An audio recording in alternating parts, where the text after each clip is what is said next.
Imagine a lush jungle where danger lurks behind every tree, where deadly animals stalk your every step, where battle-hardened natives use the terrain to their advantage, waiting for their opportunity to strike against you. A hotbed of conflict where one wrong move could leave you surrounded by the enemy faction, with no way out but a fight to the death. What? No, I wasn't talking about Cold War Vietnam, but I can see why you thought that. I'm talking about World of Warcraft's Stranglethorn Vale, the zone that lured players in with its novel jungle environment, intriguing quest lines, and the promise of lucrative rewards, only to thrust them into one of the most intense PvP crucibles the game, and perhaps even the MMO genre, has ever witnessed. The result? A player base left with a shared sense of trauma and anxiety, and maybe a few fond memories mixed in, that persists to this day. Welcome back to the World of Warcraft Zone Retrospective series, where we look back on our favorite WoW zones to explore their lore, layout, quests, narrative design, gameplay experience, unforgettable memories, and lasting legacy to ultimately uncover what it is exactly that makes each zone so special. In today's episode, we'll be taking a trip to the bottom of the world, to the land of opportunity, experience, and bloodshed, the Stranglethorn Vale, to uncover why, after all these years, STV remains one of the most unforgettable zones in WoW history.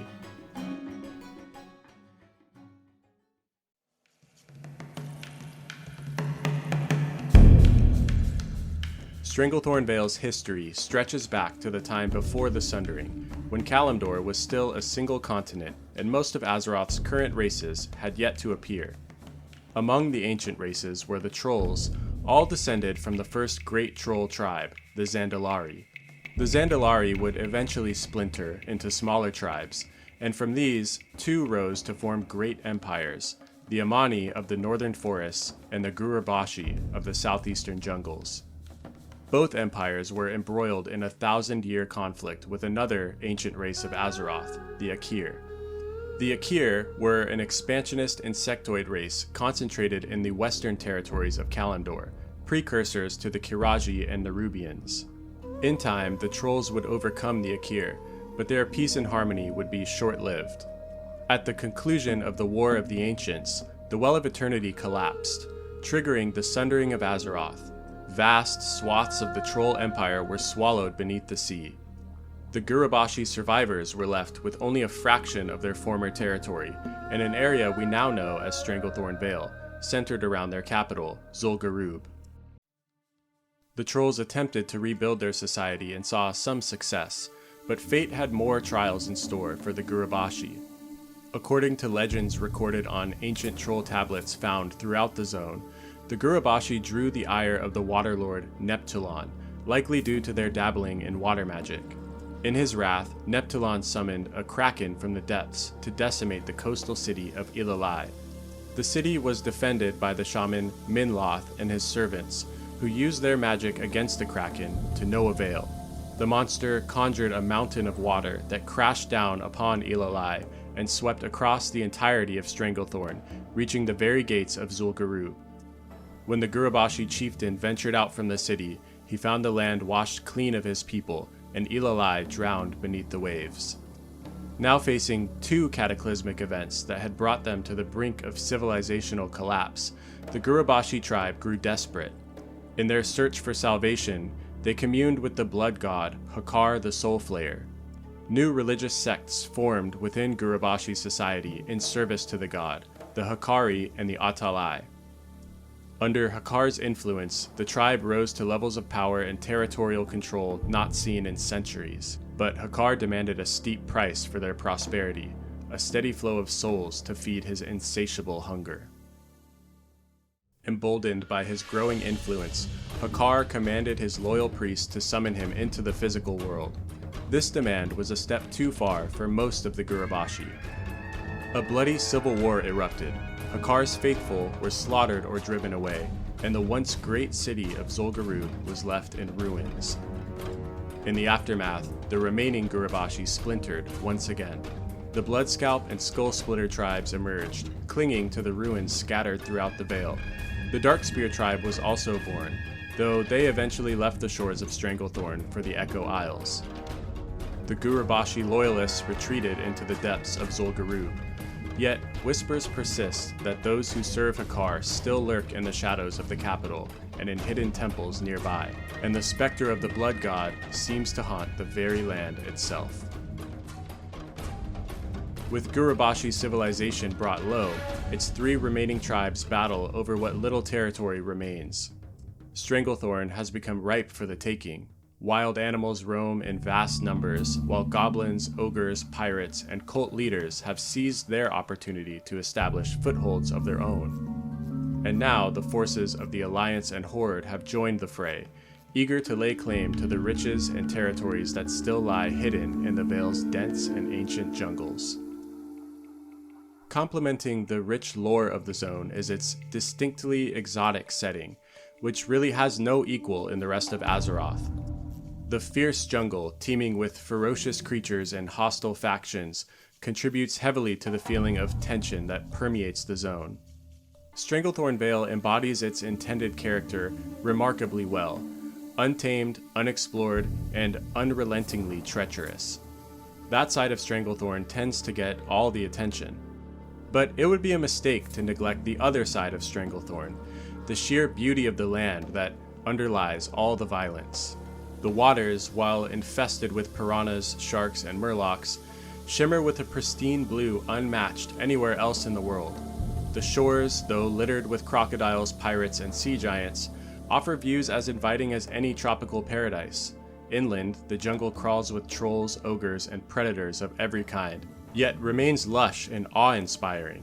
The vibrancy of Stranglethorn's palette is seriously a sight to behold. Azure waters, emerald canopies, crimson flowers, and golden beaches create quite the visual feast. The art style makes the long-awaited trek to the jungle that much more exciting and rewarding, enhancing the sense of discovery that awaits. Stranglethorn Vale sits at the southernmost tip of the Eastern Kingdoms. It's a huge zone, the largest on the Eastern continent and the second largest in the game, surpassed only by the Barrens. It shares a border with Duskwood to the north and is surrounded by sea on 3 sides. Beyond its eastern mountains lie the Blasted Lands, while just north of the mountains, enclosing Zul'Gurub, lies the Swamp of Sorrows, where Hakkar's Atalai priests fled after the Gurubashi Civil War. The map itself runs north to south, and is functionally divided into 2 parts. The northern section, tuned for the early to mid-30s, where the Horde operate out of Gromgal Base Camp, the Alliance are stationed at the Rebel Camp, and Nessingwary's expedition sits in the middle, drawing in both factions. The southern section, known as the Cape of Stranglethorn, is geared toward the very late 30s to mid-40s, where both Alliance and Horde largely work out of the goblin black market town, Booty Bay. STV's layout is ingeniously designed to force Alliance and Horde players to converge at key quest points throughout the zone. Notably, Stranglethorn is one of the first zones where Horde and Alliance players can actually accept the same quests, inevitably leading them to compete for mob tags and, consequently, kill each other over them. But that topic is best saved for a section of its own.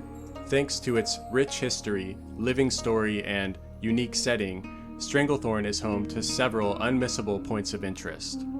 In the northeast sits Zul'Gurub, the ancient capital of the Gurubashi trolls, and a blast of a raid.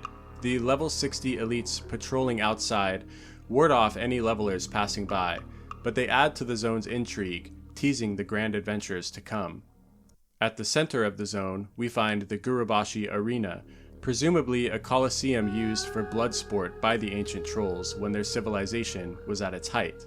Its brutal traditions are carried on by the zone's new denizens, maintaining its legacy of combat and spectacle. Off the coast on the Vile Reef lies Zandalar Island, where Zandalar trolls have returned to lend aid in the fight against Hakkar. Designed as a reward hub for Zul'Gurub raiders, curious adventurers might brave the shark-infested waters to go check it out, finding a vibrant troll village that celebrates and buffs players when someone turns in a heart of a defeated Hakkar.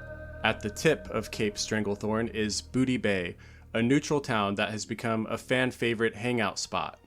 The shark jaws marking its northern entrance, The plethora of fishing, sailing, and pirate gear and its ramshackle foundations create a quirky and novel feel that's really unlike anywhere else in the game. Not far from Booty Bay is the Eastern Pirate Coast. While not necessarily a landmark in itself, this stretch of land offers the perfect setting for a high seas adventure, really dialing in the pirate atmosphere of the southern region of STV. Finally, in the heart of the jungle, we find Nessingwary's Expedition. This camp really exists as a milestone for players. When you finally make it here, you know you're reaching peak leveling experience as you settle in for the long Stranglethorn grind. Even though Stranglethorn is host to a handful of interesting landmarks, they aren't what truly make the zone. The overall environment carries STV far beyond what any single landmark could achieve. And again, that's due in large part to its beauty. There are wonderful vistas and hidden retreats aplenty in STV, where slower-paced adventurers can stop to unwind, find respite from the harsh jungle, enjoy the views, and maybe even escape the worry of some lowlife from the other faction sneaking up to gang.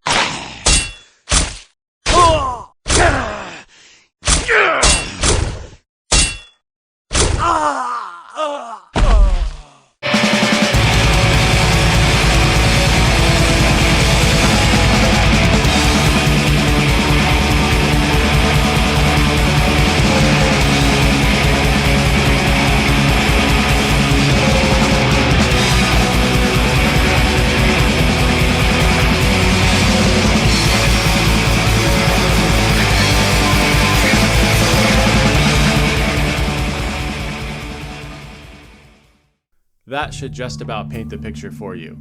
Welcome to the jungle, where the war gets put in World of Warcraft. PvP in Stranglethorn wasn't just about the actual fighting. It was about the constant tension, the paranoia, the knowledge that at any moment you might find yourself wrapped up in another feud.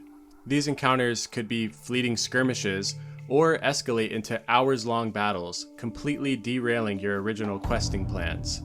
As mentioned earlier, STV's map layout created the perfect storm for PvP conditions. The placement of and pathways between quest objectives formed natural choke points and ambush locations. Limited flight paths meant long, perilous journeys on foot, leaving you completely exposed to anyone looking to pick off the odd wanderer. Quest hubs for both factions were placed in close proximity, and both sent players headlong into Nessingwary's camp, transforming it from a simple quest hub into a powder keg of faction conflict. The early 30s to mid 40s level range was a critical period in the journey where class abilities were rapidly expanding. This meant players were looking to really play their class at its height. Add in the tendency for even higher level players to come in and join the fray, and you have a recipe for the wildly unpredictable PvP encounters that the zone is so well known for. One moment, you're the underdog, frantically trying to escape a higher level player. The next, you're the aggressor, taking out all your pent-up frustration on the first lobby you see. This was World PvP at its finest. What I've come to realize about World PvP is that its appeal goes well beyond the lack of structure and unpredictability. It's more about the potential for encounters to evolve from a simple gank into an unforgettable narrative. Every player who ventured into STV became an unwitting author and character in an ongoing saga of rivalry, revenge, and unlikely alliances. You're hunting tigers for Nessingwary when suddenly an enemy hunter appears. Not looking for a fight, you nervously keep grinding, looking over your shoulder to see if they've decided to come in for the kill. To your surprise, they wave at you, walk over, and sit down to eat. Now at ease, you join them, confident that you'll be able to finish out your quest without any interruptions. So you continue on hunting tigers, and then the unexpected happens. A rogue opens up on you. You defend yourself and end up turning the tables. They run for cover. Now, your hunter friend sees you killing a member of their faction. The rogue calls for help, and next thing you know, your supposed friendship is over. They send in their pet and line up an aimed shot. The rogue reverses course, and you make a trip back to the graveyard. You resurrect and go to a more distant node for tiger spawns, but they stay in pursuit. The tables turn again. A friendly mage strolls by and sees you in trouble. They polymorph the rogue, allowing you to focus down the hunter before finishing the job. In that moment, both a friendship and a rivalry are born. For the next several levels, you and that hunter engage in a bitter game of cat and mouse across the jungle. Sometimes you win, sometimes they do. But with each encounter, the stakes get higher, the victories sweeter, and the defeats more enraging. These situations happened all throughout the zone, with hotspots often popping up around Nessingwary's expedition, on the road near the Gurubashi arena, and for some reason at the Ape Den, but in reality, nowhere was safe from the carnage. From the honorable duel to the opportunistic backstab, from getting camped by a max level player to leading a band of lobies in a desperate charge to retake the hunter camp so you can finally turn in your quests, STV offered a full spectrum of PvP experiences. It wasn't just ganking, it was storytelling through the gameplay. Stranglethorn PvP created organic narratives that could span days or even weeks.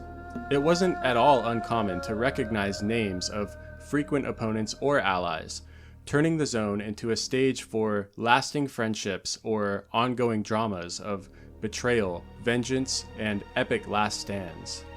And as much as players complained about the ganking, the corpse camping, the quest disruption, they kept coming back.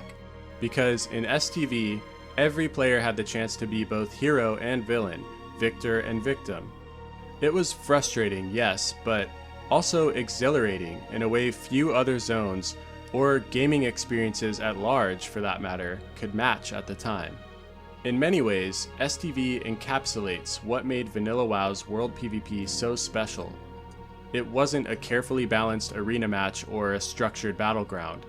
It was messy, unfair, and often infuriating, but it was also organic, unpredictable, and capable of producing moments of triumph that players would remember for years.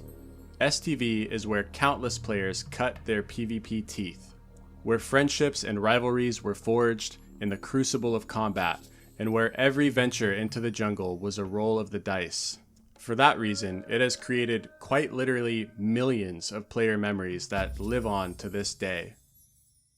Whether you think the PvP enhances or detracts from the questing experience, STV does have an impressive quest lineup. With over 100 quests across the zone, there's no shortage of adventures to be had. Stranglethorn's central narrative begins with the factions exploring troll ruins, unraveling ancient legends and rivalries to address the issues plaguing the zone. For the Alliance, the story centers on the cursed compound of Colonel Curzon. Once a high-ranking Stormwind official, Curzon led an expedition to establish a human foothold in Stranglethorn. However, he and his men gradually descended into madness, becoming hostile even to their own kind. Their focus shifted entirely to the compound's mysterious operations, abandoning their original colonial mission. The situation deteriorated until Lieutenant Doran and Sergeant Yoa led a group of soldiers in rebellion, establishing the aptly named Rebel Camp nearby. This is where Alliance players enter the equation, aiding efforts to neutralize Curzon and his followers. Your journey takes you across the zone, collecting troll artifacts and legends to uncover the source of Curzon's madness, all while whittling down his forces. As you compile research, you discover Curzon's erratic behavior stems from troll voodoo. Specifically, the Mind's Eye, a powerful artifact now in the clutches of Mai Zoth, an evil ogre mage. The questline culminates in a mission to seize the artifact and infiltrate the compound, putting an end to Curzon and his shenanigans once and for all. The Alliance storyline also features the Stone of the Tides quest, an adventure that, while primarily serving to fill Baron Revelgaz's coffers in Booty Bay, reveals some interesting lore about the zone. This quest revolves around an ancient artifact that chooses one troll per generation to become the Tide Bearer, granting them power over water at the cost of slowly fading out of existence. The quest is pretty involved. Players have to travel to Dalaran in the Alterac Mountains to enlist the help of Archmage Ansarum Runeweaver, who shares the legend of the stone. Curiously, you then work with Runeweaver's daughter, who's traded her magic wand for a pirate's life. After retrieving a magical dagger back from her rival, you use it to destroy the Altar of Tides, the source of the stone's power. This summons the goblin who had claimed the stone, transforming him into a water elemental. Defeating this elemental allows you to recover the stone and add it to Baron Revelgaz's trinket collection, where it definitely belongs. This might not be the most memorable quest for many of you, due to its traveling back and forth between Stranglethorn and Alterac, which is a little bit of a trek. I doubt many have even seen it all the way through, but its lore implications are significant. The placement of the cursed water elemental island, the Altar of Tides, and the stone itself near the Vile Reef suggests that the sunken city in the reef might be Ilalai, the city from Troll Legend I mentioned in the lore overview. This connection hints that Minloth, the troll who faced the Kraken in that story, may have been a Tidebearer himself, potentially explaining the reason for Neptulon's anger with the Gurubashi Empire in the first place. It's a rare example in WoW where players can work through an archaeological mystery by piecing together environmental, item-based, and narrative clues, rather than having the story spelled out explicitly. So I thought I'd take the time to share it. The Horde's main questline in Stranglethorn focuses on finding Darkspear chieftain Vol'jin's son, Yeniku, who was captured when the tribe left the area. You'll start by hunting Bloodscalp trolls, half hoping to identify Yeniku among the shrunken heads you loot off of them. When you don't, you'll have no choice but to go back, kill the tribe's leaders, and bring their heads to a cauldron in Gromgal base camp for questioning. Unfortunately, they refuse to cooperate while their Skull Splitter rivals still live, so you'll have to put an end to another bloodline before you can continue. Eventually, it's revealed that neither the Bloodscalp nor the Skull Splitter tribes have Yeniku. Instead, he's fallen victim to Zanzil the Outcast, a Gurubashi pariah known for administering mind control zombification concoctions to his victims. Yeniku has become one of them. To free Yeniku, you'll have to retrieve the Mind's Eye from that pesky ogre mage Myzoth and use it to free his soul, putting an end to his captivity in the primary Horde questline in Stranglethorn. But the lion's share of quests in STV are ones that both factions can do: exotic animal poaching, pirate dealings, treasure hunting, and felling sea giants. It's these quests that truly develop Stranglethorn's flavor, and for that reason are probably the ones you remember best of all. Stranglethorn Fever, initiated by a dying goblin in Booty Bay, is infamous for its difficulty. In it, you're tasked with retrieving the cure for the goblin's illness, the heart of Mok the Savage, a great white ape. Mok can only be summoned by a witch doctor hidden in a cave on the Cape of Stranglethorn. The problem is you have to survive a veritable gauntlet to get to him, and even then he's accompanied by 4 other gorillas. You probably didn't have much luck running this solo back in the day. The Bloodsail pirate quests are even more memorable. This chain has you working for the Blackwater Raiders to uncover and foil a planned attack on Booty Bay. WoW's pirate segments have this light-hearted atmosphere that just makes for a really good time. In true pirate fashion, you can pick up various odd jobs along the way, such as recovering a one-eyed sailor's enchanted glass eye, stealing back a bunch of snuff, or collecting debts for the pirate Seawolf McKinley, many of which were owed by the unfortunate souls who became mind slaves to Zanzil.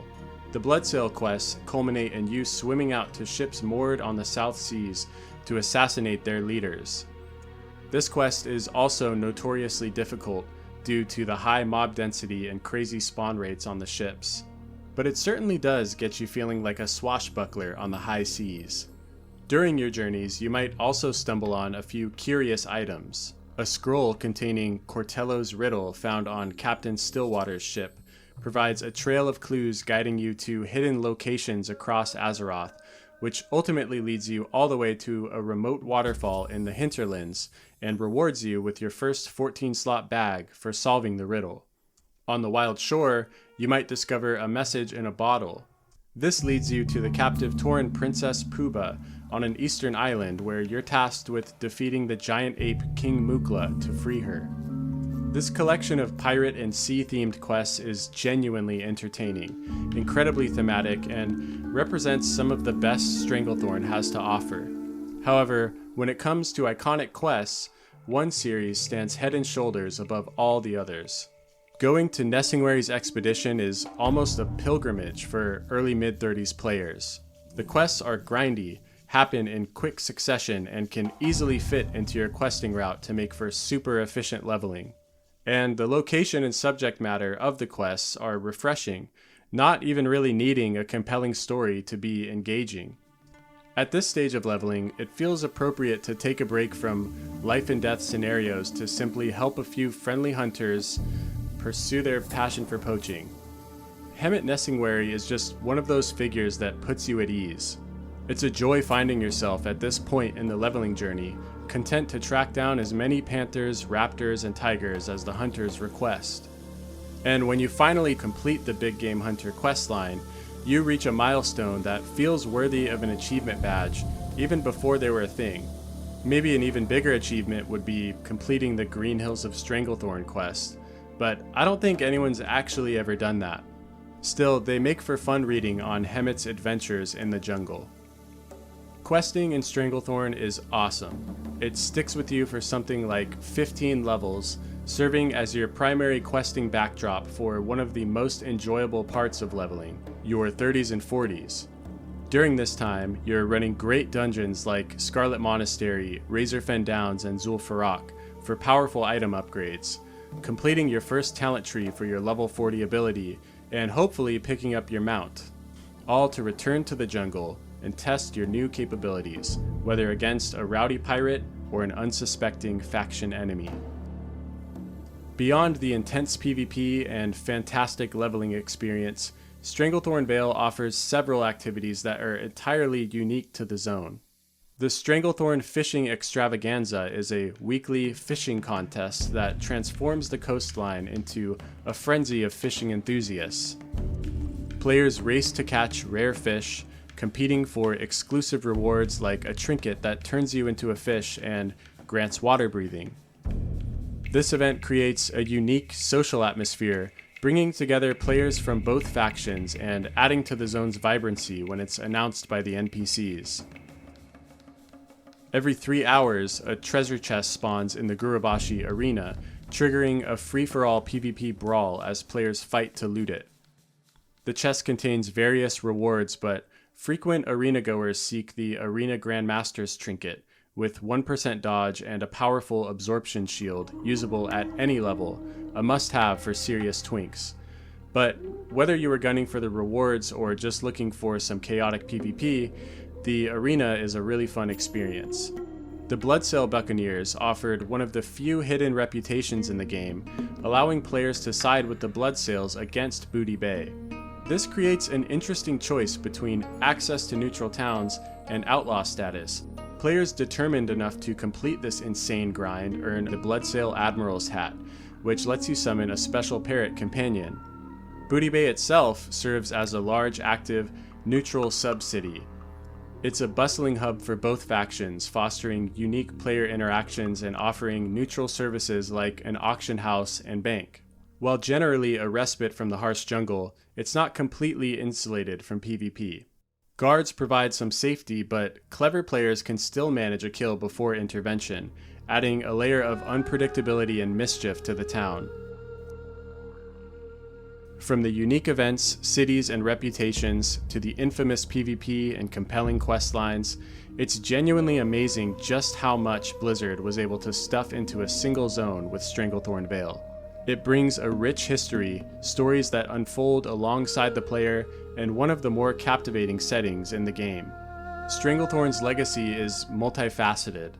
Its PvE heights live on through Nessingwary's camp in the wild zones of subsequent expansions like Nagrand and Sholazar Basin, and Zul-Aman in the Burning Crusade serves as a spiritual successor to Zul'Gurub. But when it comes down to it, its real legacy revolves around PvP. This inspired the dev team to create the Blood Moon PvP event for Season of Discovery servers. It's the reason for countless memes and fan edits comparing STV to the Vietnam War.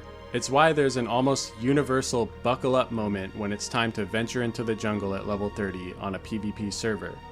Getting grief there is a rite of passage, as is returning at level 60 to pass on that formative experience to the next generation of levelers.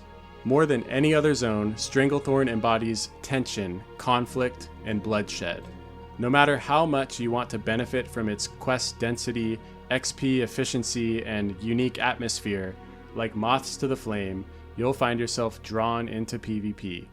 The zone's reputation is so legendary that I wouldn't be surprised if even players on PvE servers still get a hint of paranoia going there. Stranglethorn Vale has transcended the bounds of World of Warcraft to go down as one of the most ferocious, rewarding, and infuriating settings in gaming history.